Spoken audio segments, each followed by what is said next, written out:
Hello guys, welcome और welcome back to एजुगिरी। 22 जनवरी का the Hindu analysis करेंगे जल्दी से। Trump declares end of US citizenship by birth. अगर कोई यूएस में पैदा हो रहा है, बर्थ हो रहा है, तो उसको सिटीजनशिप मिल जाती थी। अब वो एंड कर दिया ट्रम्प, कहते हैं नहीं। और इससे इंडियंस को बहुत ज़्यादा इफेक्ट मिले पड़ेगा। बहुत सारे इंडियंस वहाँ पे जो वर्क वीज़ा वगैरह पे बैठे हैं, उनके बच्चों को पहले यूएस की सिटीजनशिप मिल जाती थी, बट अब जो है वो नहीं मिल पाएगी। ठीक है ना। तो जिन्होंने बच्चे पहले पैदा कर दिए तो ठीक है, अब जो आने वाले बच्चे हैं उनकी किस्मत ट्रम्प ने चेंज कर दी है। ठीक है ना। तो मतलब वो इंडियन इंडियन सिटीजन ही होंगे। Trump declares end to US citizenship by birth citizenship नहीं मिलेगी। Shortly after being sworn in on, अच्छा क्वेश्चन, कौन से प्रेसिडेंट बने? Dash Trump has become dash president of USA. And J की फुल फॉर्म क्या है? डोनाल्ड जे ट्रम्प है उनका नाम। जे की full form in the comment section, मैंने पढ़ाई है तुम्हें। ठीक है। जे और कौन से प्रेसिडेंट है? ट्रम्प। ठीक है।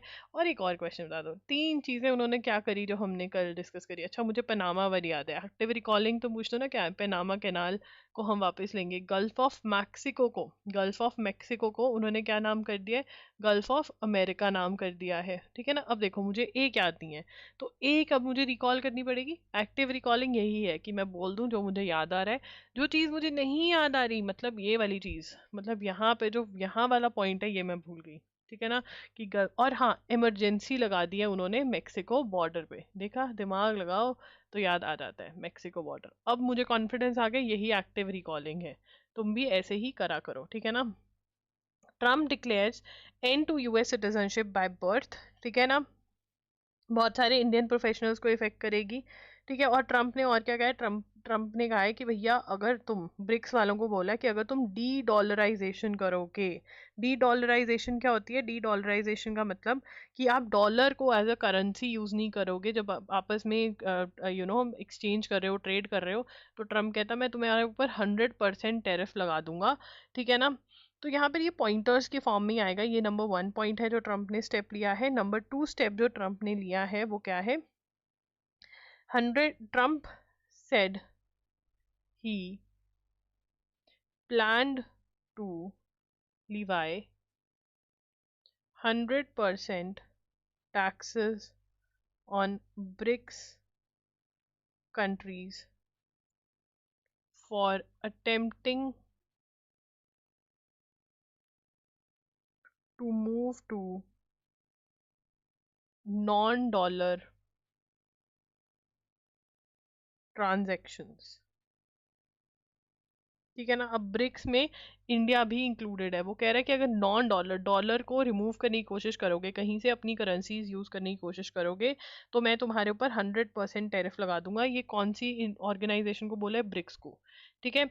उसके बाद आगे चलेंगे। As a BRICS nation they will have 100% tariff. ठीक है। Trump's plan to crack down on undocument illegal immigrants. ठीक है ना। जो अनडॉक्यूमेंट बिना वीजा के वहां पहुंचे हुए हैं, उनके ऊपर भी क्रैक डाउन होगा। बहुत सारे इंडियंस वहां से वापस आएंगे। क्वाड के अंदर हम इंडिया वाले बात करेंगे उनसे। क्वाड जो समिट है उसमें कौन कौन है ऑर्गेनाइजेशन के अंदर? क्वाड ऑर्गेनाइजेशन में यूएसए है, जापान है। क्वाड ऑर्गेनाइजेशन के अंदर और कौन कौन है? ऑस्ट्रेलिया है और इंडिया है। ठीक है ना। ये आपको याद रखना है, ये बहुत ही इंपॉर्टेंट है। उसके बाद आगे चलेंगे तो यहाँ पर दो चीजें और कर दी है। ब्रिक्स को धमकी दे दी है, ये धमकी पहले भी दी थी। ठीक है ना। और सिटीजनशिप बाय बर्थ जो है वो खत्म कर दिया यूएसए ने। ठीक है। ये चीजें, मतलब जो 3 पॉइंट्स हमने किए थे उसमें ये 2 पॉइंट्स और ऐड हो गए। ठीक है। उसके बाद आगे चलेंगे। ट्रम्प पार्डन, माफ कर दिया है January 6 कैपिटल राइट कॉन्विक्ट्स को। ठीक है ना। तो यहाँ पर Trump pardon commuted the prison sentence of people charged with crimes in the 6th January 2021 US Capitol Riot। अब यहाँ पे यूएस कैपिटल राइट्स क्या हुए थे? तो ट्रम्प जो थे वो हार गए थे। ठीक है ना, जब पिछली बार इलेक्शन लड़े उससे पहले वो प्रेसिडेंट थे, इलेक्शंस हुए, हार गए, कोई और जो बाइडेन प्रेसिडेंट बन गए, तो बहुत सारी प्रोटेस्ट हुई, ठीक है ना। Massive doing the massive prosecution of unprecedented assault on the seat of American democracy, ठीक है, मतलब ये कहते हैं कि इलेक्शंस गलत हुए हैं, तो बहुत सारी प्रोटेस्ट्स हुई, ठीक है ना। तो ये कहा गया कि मतलब ये गलत है, डेमोक्रेसी को क्वेश्चन कर दिया था एक तरह से जो ये प्रोटेस्टर्स थे। बट उन्होंने क्या किया, माफी दे दी, पार्डन जिनको सेंटेंस मिली थी या जिनके अगेंस्ट केस चल रहा था, यूएस कैपिटल राइट। अब यूएस कैपिटल राइट वाला इंसिडेंट कब हुआ था, 2021 में हुआ था। कोविड आया 2020 में, कोविड के बाद 2021 में ये हुआ, ठीक है।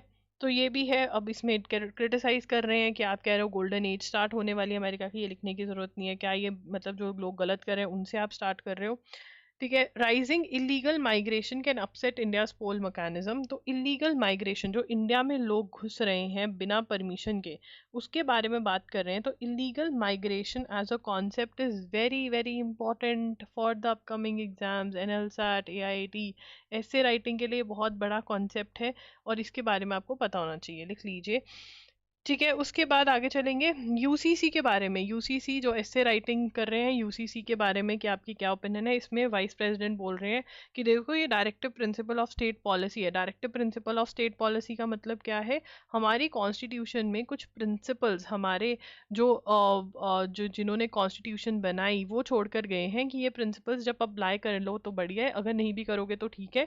बट वो कह रहे हैं कि हमारे कॉन्स्टिट्यूशन मेकर्स ये छोड़ के गए हैं प्रिंसिपल्स, और यूसीसी वो प्रिंसिपल है, तो ठीक ही होगा ना, तभी उन्होंने किया। हेमा कमिटी, हेमा कमिटी जो है वो कमिटी बनी थी, हेमा कमिटी, ठीक है ना, ये बनी थी कि आप निकालो about complaints of sexual abuse, complaints of sexual abuse in Malayalam film industry. तो यहाँ पे ये बोला जा रहा था कि मलयालम फिल्म इंडस्ट्री में जो हीरोइंस है ना, उनको कास्टिंग काउच, डायरेक्टर्स, प्रोड्यूसर्स उनको बहुत सेक्सुअली असॉल्ट करते हैं, बहुत गलत चीज़ हो रही है, सेक्सुअल अब्यूज हो रहा है, तो उसको देखने के लिए हेमा कमेटी बनी। सुप्रीम कोर्ट ने बहुत तारीफ करी उन लोगों की जिन्होंने आकर के, ठीक है ना, पर्सनल और प्रोफेशनल कॉस्ट पे आकर के करेजियस वुमेन ने अपना बताया इंसिडेंट के हमारे साथ ये हुआ वो हुआ। सुप्रीम कोर्ट में अब ये केस पहुंच चुका है कि हेमा कमेटी जो बनी थी, ठीक है ना, कि उन लोगों से बात करो कि मलयालम इंडस्ट्री में क्या कुछ सच में सेक्सुअल असॉल्ट वगैरह हो रहा है। तो अब यहाँ पे क्वेश्चन क्या बन सकते हैं कि के हेमा कमेटी क्यों बनी थी, सेक्सुअल अब्यूज की कंप्लेंट्स इन्वेस्टिगेशन करने में मलयालम फिल्म इंडस्ट्री में, तो ये सारा ही याद करना है। 47th प्रेसिडेंट ऑफ यूएस बने हैं डोनाल्ड ट्रंप, ये बहुत ज्यादा इंपॉर्टेंट है, 4747 बार बार बोलकर याद रखना है। ही मार्क द स्टार्ट, इन्होंने स्टार्ट कैसे करी, यूएस कैपिटल में जो थे 2021 के अंदर लोग, उनको माफ कर दिया, ठीक है ना। कह रहे हैं पेरिस क्लाइमेट अग्रीमेंट से हम एग्जिट करेंगे। क्लाइमेट एग्रीमेंट कब साइन हुआ था, 2015 में। और ये भी बोल रहे हैं कि हम डब्ल्यू से ending W the end W end ending of birth right, ये हमने कर लिया। US constitution 14th amendment for children of undocument migrants, तो यहाँ पर जो सॉरी फॉर द कॉफिंग, तो ठीक है, अब यहाँ पे लिखेंगे protected under US constitutions 14th amendment for children of undocumented migrants. तो 14th अमेंडमेंट जो है वो प्रोवाइड करती थी कि जो अनडॉक्यूमेंटेड माइग्रेंट्स हैं उनके बच्चों को एटलीस्ट अगर वो वहाँ पे पैदा हुए हैं तो उनको दे दो, ये भी कैंसिल कर दिया है, ठीक है ना, एंडेड, ये अब राइट एंड कर दिया है, नहीं होंगे वो बाय बर्थ, ठीक है, citizen of USA. 100% tariffs BRICS पे ये हमने कर लिया। 25% इम्पोज कर सकते हैं कनाडा और इंडियंस कंसिडर भी, एंड 25% टेरिफ डिक्लेरेशन फ्रॉम, ये वाला नहीं नोट करा, ठीक है, 25% tariff on Canada and Mexico from 1st Feb. A declaration of southern border, ये भी हमने नोट कर लिया था, 16 years ago this writer and other organization of coalition for partnership। तो अब यहाँ पे बात करें यूएस और इंडिया की न्यूक्लियर डील, तो यूएस और न्यूक्लियर की इंडिया डील से क्या फायदा हुआ? देखो पहले जो था, यूएस जो था हमारी बहुत सारी इंडियन कंपनीज को जो न्यूक्लियर वगैरह से डील करती थी उनके साथ अपनी कंपनीज को काम नहीं करने देता था, खुद गवर्नमेंट भी काम नहीं करती थी। ठीक है, क्यों नहीं करती थी? क्योंकि कनाडा और यूएसए ने हमें सामान जो दिया न्यूक्लियर के लिए उसको हमने न्यूक्लियर बॉम्ब बनाने के लिए यूज कर लिया था, तब से हमारे साथ ये कर रहे हैं। ठीक है, बट इवेंचुअली 2008 के अंदर हमने यूएस के साथ डील करी। ठीक है ना, तो सिविल न्यूक्लियर डील जो है, सिविल न्यूक्लियर डील जो है कब साइन हुई? इन 2008। तो सिविल न्यूक्लियर डील जो है वो 2008 में साइन हुई। ठीक है, ये ज़रूरी है, इंडिया और यूएसए के बीच में जो सिविल न्यूक्लियर डील है वो कब साइन हुई? इन 2008। ठीक है ना, 200 एंटिटीज, तो यहाँ पर 200 Indian entities kept by US Department of Commerce in entity list। अब जो एंटिटी लिस्ट में होता है उससे क्या होता है? एंटिटी लिस्ट में हमारी इंडियन कंपनीज थी, ठीक है ना। यूएस कंपनीज जो एंटिटी लिस्ट में आ जाते हैं, यूएस कंपनीज आर प्रोहिबिटेड, उनको मना कर दिया जाता है, prohibited from doing business with companies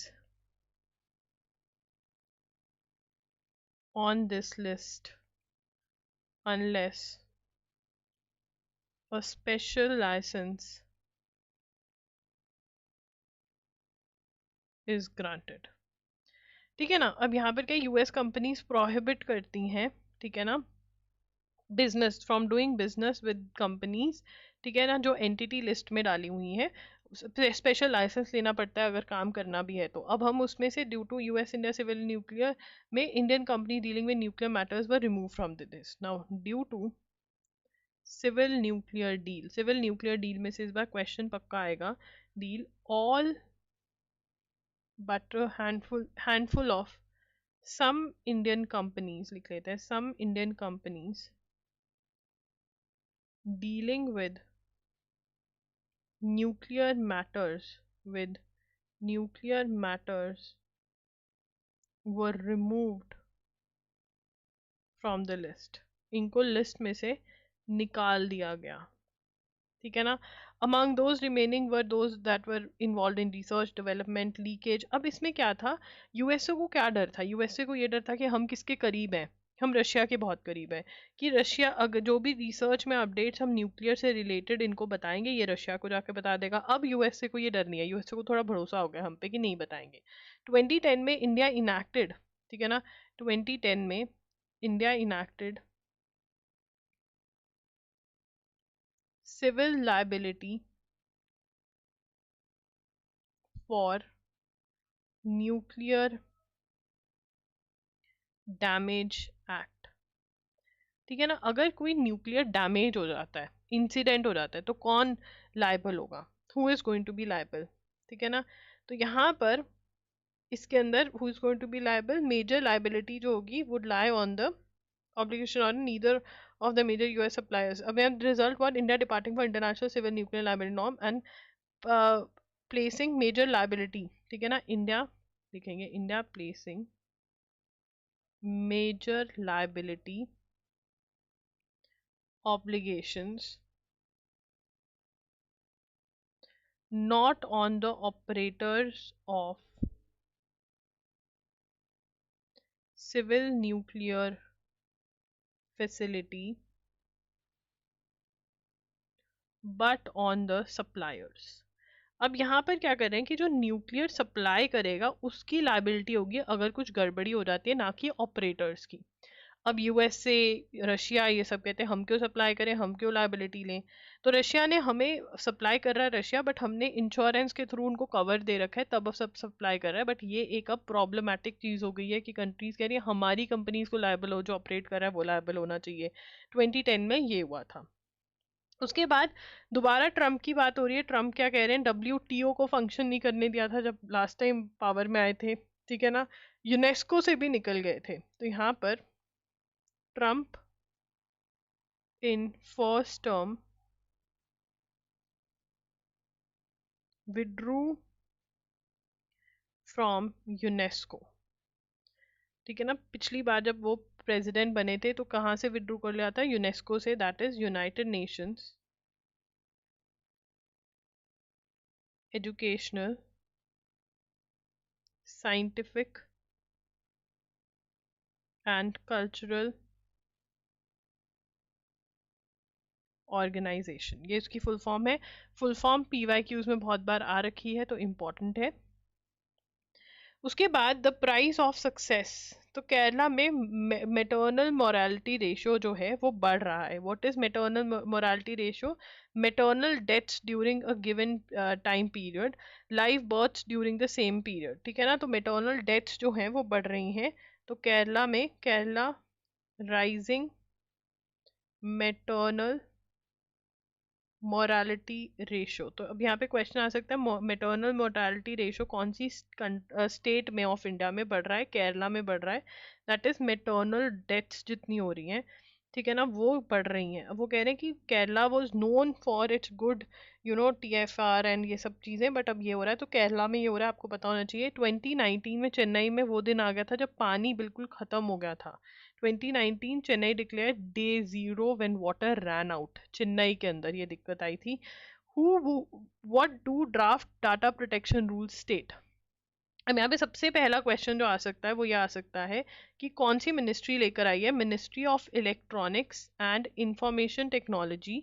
information technology जो है वो कौन से लॉज रूल्स लेकर आई है? वो लेकर आई है हैज रिलीज ड्राफ्ट। ड्राफ्ट का मतलब क्या होता है? प्रपोजल। ठीक है ना, क्या लेकर आई है? रूल्स लेकर आई है। रूल्स फॉर इम्प्लीमेंटिंग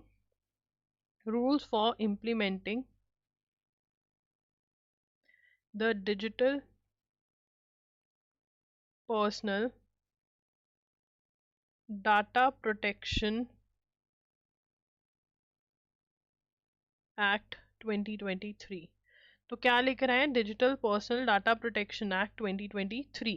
ठीक है ना, इसको इम्प्लीमेंट करने के लिए रूल्स लेकर आए हैं। ठीक है, कौन लेकर आया है?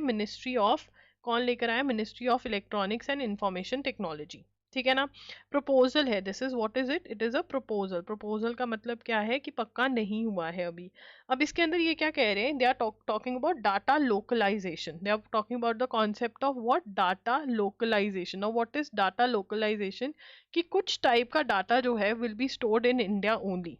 डाटा लोकलाइजेशन क्या है?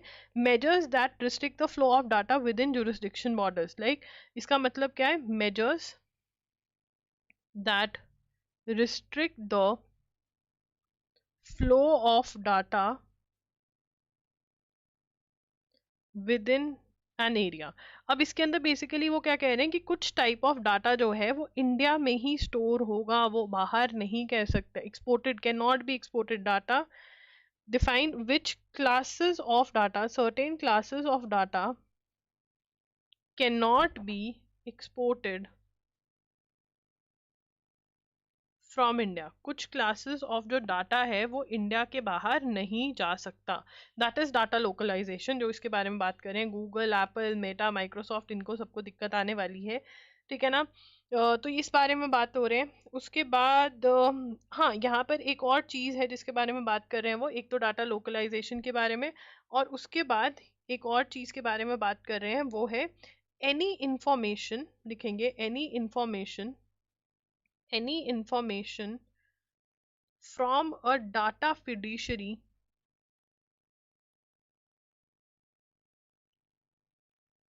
in the interest of India's sovereignty, integrity, or national security can be asked by union government. अब यूनियन गवर्नमेंट जो है वो डाटा पूछ सकती है किससे? किससे? डाटा फिड्यूशरी से। डाटा फिड्यूशरी क्या है? जिसके पास डाटा है, वन हु हैज डाटा। ठीक है ना, डाटा फिड्यूशरी है वो। अब डाटा फिड्यूशरी से डाटा मांग सकती है कौन? यूनियन गवर्नमेंट मांग सकती है। इससे क्या होगा? End to end encryption can be compromised. End to end ठीक है, इनक्रिप्शन का मतलब क्या होता है, मैंने तुम्हें मैसेज भेजा तो वो किसी को भी पता नहीं चलेगा, ऐसी कोडिंग वाली फॉर्म में है वो, किसी को पता ही नहीं चलेगा क्या लिखा हुआ है। बट अगर व्हाट्सएप पे तुम्हें मैसेज भेजा तो कोई कोई किसी को वो मिल ही नहीं सकता है, तुम्हें ही मिलेगा वो, तुम्हें ही पता चलेगा वो क्या है। ठीक है, वो खत्म होती है। तो देखते हैं अब आगे इसमें क्या होता है। What is the status of smart cities mission. अब जब भी किसी स्कीम की बात होती है तो सबसे पहले हमें पता होना चाहिए कि वो स्कीम क्या है, उससे भी पहले हमें पता होना चाहिए वो स्कीम कब लॉन्च हुई। तो ये स्कीम जो है launched in 2015। Concept of smart cities aim क्या है, aim to create models of urban development, की अर्बन डेवलपमेंट के मॉडल्स बनाने के लिए है, अर्बन डेवलपमेंट करने के लिए, सिटीज की डेवलपमेंट करने के लिए ये है। ठीक है ना, तो 2015 में ये स्टार्ट हुई थी, उसका स्टेटस वगैरह देख रहे हैं, इससे हमें कुछ लेना देना नहीं है।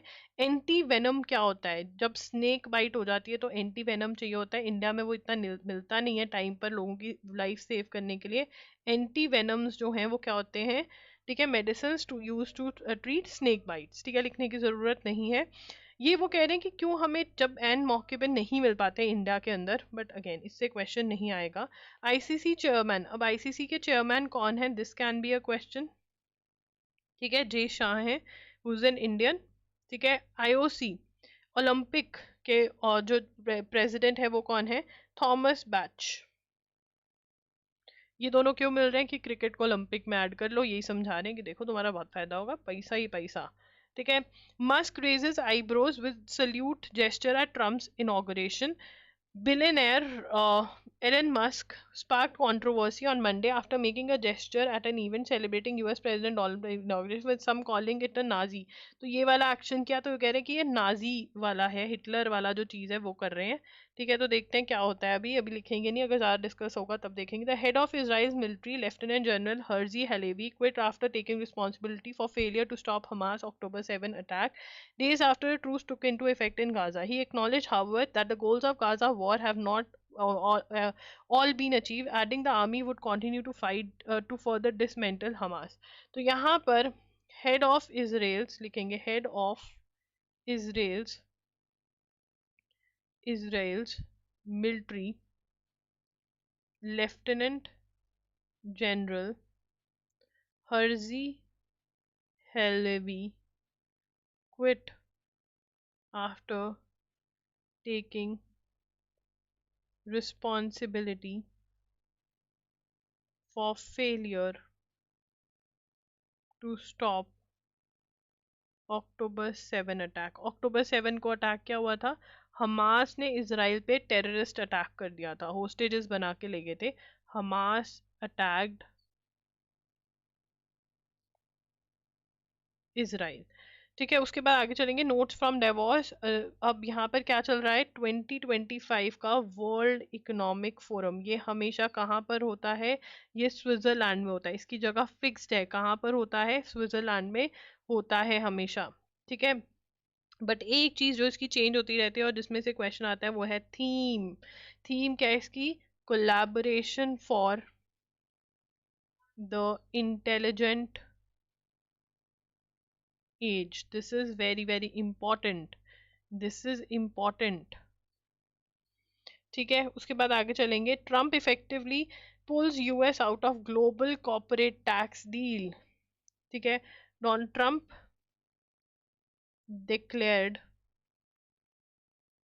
that a global corporate minimum tax deal has no force has no force or effect in USA. तो कॉर्पोरेट मिनिमम डील जो थी उससे बाहर निकाल दिया अमेरिका को। ठीक है ना, landmark 2021 arrangement negotiated by Biden administration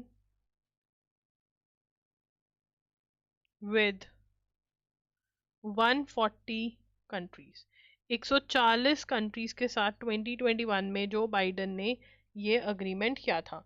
mister Trump in presidential memorandum issued hours after taking the protective measures against countries that have or are likely to put in place tax rules that affect American companies. वो tax rules लगा देंगे American companies पे जो इन USA की companies को effect करेंगे. The European Union, Britain and other countries have adopted 15% global corporate minimum tax, but the US Congress never approved measures to bring US into compliance with it. The US has roughly 10% global minimum tax. तो ये कह रहे हैं US 10% लगा रहा है, बाकी 15 लगा रहे हैं, तो हम ये एक्सेप्ट ही नहीं कर रहे हैं. Both but countries that adopted the 15% global minimum tax may in position to collect top up tax from US companies. तो यहाँ पर हमें कुछ डिटेल में अभी नहीं जाना है क्योंकि डिटेल ज़्यादा प्रोवाइडेड नहीं है. हमें पता होना चाहिए कि global corporate minimum tax deal थी यूएसए की 140 कंट्रीज के साथ 2021 में साइन हुई थी, उससे ट्रम्प ने बाहर निकाल लिया यूएसए को. Court orders seizure of M.F. Hussein's painting from Delhi Art Gallery. क्यों ली painting from Delhi? A Delhi court on Monday ordered the seizure of painting of Hindu deities by M.F. Hussain displayed in Delhi Art Gallery. The painting showed Hanuman ji and Ganesh ji holding nude female characters in their hands. तो यहाँ पर Delhi court ने किया है, तो लिखेंगे Delhi court ordered seizure of paintings of Hindu deities by M.F. Hussain displayed in Delhi Art Gallery. तो ये क्या थी? Paintings of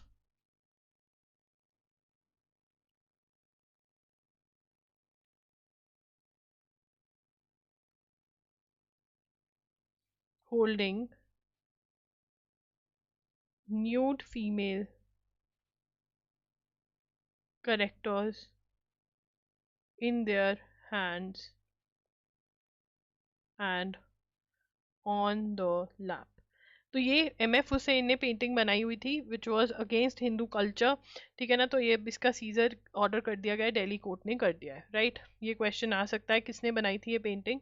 Indian fact checkers to keep working with Meta. तो फेसबुक ने ना फैक्ट चेकर्स रिमूव कर दिए. कहाँ से फैक्ट चेकर्स रिमूव कर दिए हैं? फेसबुक ने फैक्ट चेकर्स रिमूव कर दिए हैं यूएसए से. यूएसए के जो फैक्ट चेकर्स हैं दे हैव बीन रिमूव्ड. ठीक है, फैक्ट चेकर्स क्या करते हैं कि अब जो भी मैं कुछ पोस्ट कर रही हूँ कि भाई ये कुछ गलत तो नहीं है, अब क्या हुआ, इन्होंने तो अच्छे के लिए पोस्ट किए थे, वो फैक्ट चेकर्स भी बायस निकले. बायस मतलब उनकी खुद की ओपिनियन थी. मान लो दो लोग हैं, एक अमन है और एक रमन है. ठीक है ना, अमन जो है वो मोदी भक्त है, रमन जो है वो राहुल गांधी भक्त है. ठीक है ना, अब ये दोनों इनकी साइड ही लेंगे, है ना, चाहे जो मर्जी कर लो, ये न्यूट्रल नहीं हो सकते. ठीक है ना, अब इनको बिठा दिया कि तुम चेक करो. ठीक है ना, तो अब ये राहुल गांधी की साइड ले रहे थे, ये मोदी की साइड ले रहे थे. ठीक है ना, तो अब इससे तो सही न्यूज़ नहीं होगी ना. अगर आपको किसी पोजीशन पे बिठाया गया तो आपको न्यूट्रल होना पड़ेगा, वो नहीं हुए. तो यूएसए में फैक्ट चेकर्स जी को रिमूव कर दिया गया, बट इंडिया में वो कह रहे हैं कंटिन्यू करेंगे. तो India France to work together on maritime surveillance. Maritime मतलब वाटर्स के अंदर, ओशन के अंदर सर्विलेंस करने के लिए इंडियन ओशन रीजन में एक साथ जो है वो काम करेंगे. ठीक है जी. WHO chief urges US to reconsider इस डिसीजन. ठीक है ना, वो कह रहे हैं कि देखो तुमने ही बनाया सॉरी WHO ने ये डिसीजन लिया क्यों है? Why has WHO taken the decision कि भैया नहीं why has USA taken the decision कि भैया हमको WHO का पार्ट नहीं रहना. तो अब क्या है, WHO या कोई भी इंटरनेशनल ऑर्गेनाइजेशन, उसको पैसा तो चाहिए ना, है ना, चाहिए ना पैसा तो चलाने के लिए. अब वो पैसा कहाँ से आ रहा है? अब यूएसए देता है, ठीक है, चाइना देता है, तो अब इनको इनकी. तो WHO में ट्रम्प जो है उन्होंने कंटिन्यू नहीं करने दिया था. मतलब वो कह रहे हैं कि हम एग्जिट मारेंगे. ठीक है ना, और अब वो कह रहे हैं कि देखो 1948 में you were one of the founding members. तो ये नोट कर लो, USA had been a founding member of WHO in 1948. तो 1948 में WHO was founded and USA was one of the founding members. तो यहाँ पे क्वेश्चन ये भी आ सकता है, WHO was founded in which year. ठीक है ना, आगे चलेंगे. अब top court asks if a poll ban on persons charge with crimes will cause irreversible damage. Charge with crimes मतलब कि उनके ऊपर एलिगेशन है कि उन्होंने किया है, अभी डिसाइड नहीं हुआ। तो यहाँ पर supreme court asked whether a ban on persons charged with heinous offences heinous offences such as murder and rape from contesting elections will lead to irreversible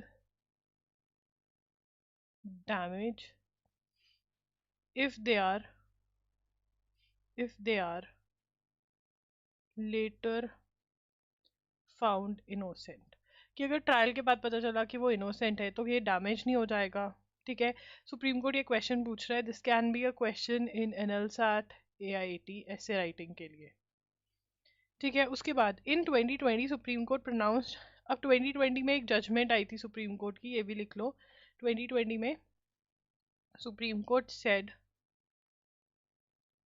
political parties to publish the entire criminal history of their respective candidates for assembly and Lok Sabha polls। ठीक है ना, तो उनको बताना पड़ेगा कि क्या criminal history है, कौन से केसेस चल गए हैं, कौन से केसेस डिसाइड हुए, ये सब बताना पड़ेगा। ये 2020 की जजमेंट थी। उसके बाद कॉम्पिटेंट टू जज इंडस वाटर ट्रीटी, तो इंडस वाटर ट्रीटी किसके बीच में हुई थी? इंडिया और पाकिस्तान के बीच में हुई थी। ठीक है ना, और वर्ल्ड बैंक इसमें मीडिएटर, बीच का बंदर कौन है इसमें? World bank. ठीक है ना, अब इंडस वाटर ट्रीटी में इंडिया कह रहा है कि भैया हमको हाइड्रो पावर प्रोजेक्ट्स लगाने हैं, पाकिस्तान कह रहा है कि ये नहीं लगा सकते, नदियों की डिवीजन जो हुई है उस हिसाब से हम कह रहे हैं कि हम लगा सकते हैं।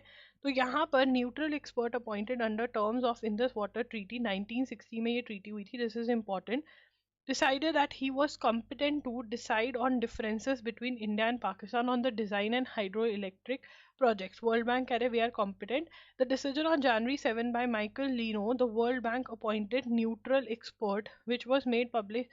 तो यहाँ पर World Bank लिखेंगे, World Bank neutral expert says competent to judge Indus Water Treaty dispute। क्या कह रहे हैं कि वर्ल्ड बैंक जो है वो क्या है? कॉम्पिटेंट है टू जज इंडस वाटर ट्रीटी डिस्प्यूट। ठीक है ना, neutral expert appointed under Indus water treaty 1960। तो इंडस वाटर ट्रीटी 1960 में जो हुई थी उसमें एक्सपर्ट अपॉइंट हुआ, वो कह रहे हैं कि न्यूट्रल एक्सपर्ट जो है वो कह रहे हैं यस हम ये डिसाइड कर सकते हैं, टू डिसाइड ऑन, लिखेंगे decide on differences between India and Pakistan on the design of hydroelectric projects built on Indus treaty reverse. तो इंडस ट्रीटी रिवर्स बेसिकली क्या है? इसमें रिवर्स की डिवीजन हुई थी इंडिया और पाकिस्तान के बीच में। जो पाकिस्तान की रिवर्स है उस पर हम प्रोजेक्ट्स लगा सकते हैं, ट्रीटी ये कहती है, बट पाकिस्तान कह रहा है हम नहीं लगाने देंगे, तो ये डिस्प्यूट है। तो जो न्यूट्रल एक्सपर्ट है उसका नाम बहुत इंपॉर्टेंट है। न्यूट्रल एक्सपर्ट कौन है? न्यूट्रल एक्सपर्ट इज मिशेल और Michael Lino, this is important. तो अब ये डिसाइड करेंगे कि डिस्प्यूट जो भी है, ठीक है ना। India decided there would be no permanent in this commission made up of representative of both the countries until IWT was renegotiated. तो इंडिया क्या कर रही है, India demands a renegotiation renegotiation of the treaty। तो Indus water Indus water treaty जो है उसको renegotiation कर रहे हैं। The dispute resolution mechanism laid down at IWT as India interprets it says that disputes must first B attempted to be resolve by PIC, ठीक है ना। तो अब यहाँ पर अगर डिस्प्यूट रेजोल्यूशन हम देखें तो वो क्या कह रहे हैं, डिस्प्यूट रेजोल्यूशन के अकॉर्डिंग वो कह रहे हैं, फोर्थ पॉइंट बनाएंगे इसको हम, डिस्प्यूट रेजोल्यूशन mechanism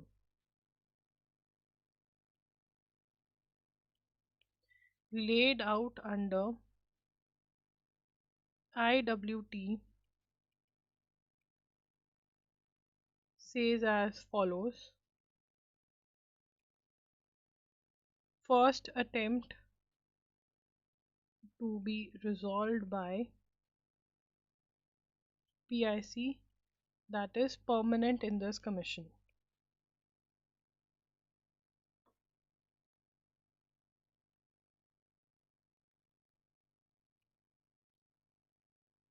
ठीक है, if do not succeed, if they do not succeed, ठीक है ना, world bank neutral expert by World Bank,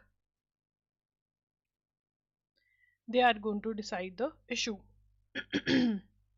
Pakistan in 2016 asked for a court of arbitration। The World Bank first ruled that having a neutral expert and court together।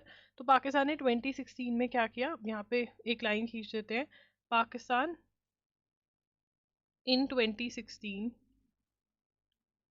asked for a court of arbitration,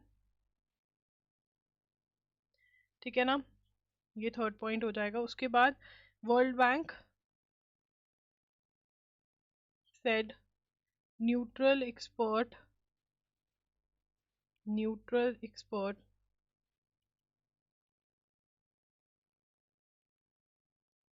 and court cannot go on together। 2022 it facilitated the setting up of an expert as well as chairman। India has refused to proceed court of arbitration। तो India ने refuse कर दिया, India refused to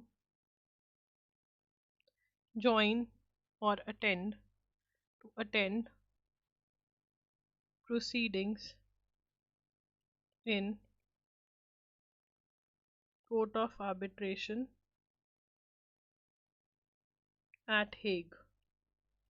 तो पाकिस्तान गया था यहाँ पर, India कहता हमने नहीं ज्वाइन करना। अब ये न्यूट्रल एक्सपर्ट अपॉइंट हुआ है, कौन से प्रोजेक्ट्स को लेकर प्रॉब्लम है, Kishan Ganga and Ratle hydro electric projects, ठीक है। उसके बाद Allahabad high court curbs unfettered powers of Uttar Pradesh police. वो कह रहे हैं वो किसी को भी इम्प्लीकेट मतलब show someone to be involve in a client, तो वो अनफेटर्ड मतलब unchecked. What is the meaning of the term unfettered, unchecked powers, ठीक है ना, उसको क्वेश्चन कर रहे हैं, बट इससे MCQ नहीं आएगा तो हमें लिखने का कोई फायदा नहीं है इसको। आप loggery.in पर जा सकते हैं। अगर आपको मॉक टेस्ट खरीदने हैं तो MSCT 5 ईयर्स और 3 ईयर्स के मॉक टेस्ट अवेलेबल है, CUT UG PG के मॉक टेस्ट अवेलेबल हैं, GMI के मॉक टेस्ट अवेलेबल हैं, AMU का मॉक टेस्ट अवेलेबल है, वन शॉट्स अवेलेबल हैं, वीडियो कंपाइलेशंस के करंट अफेयर्स के फ्रॉम जनवरी टिल दिसंबर, ठीक है। MCQs भी अवेलेबल है करंट अफेयर्स के फ्रॉम जनवरी टिल दिसंबर, आप जाके बाय कर सकते हैं इनको। आप बंडल में भी बाय कर सकते हैं जिसमें आपको बहुत बड़े डिस्काउंट्स मिल जाते हैं। loggery.in पर आप जा सकते हैं। एंड येस, आपको सेशन कैसा लगा कमेंट करके ज़रूर बताना, and do like this video, do subscribe to the channel. Thank you for joining.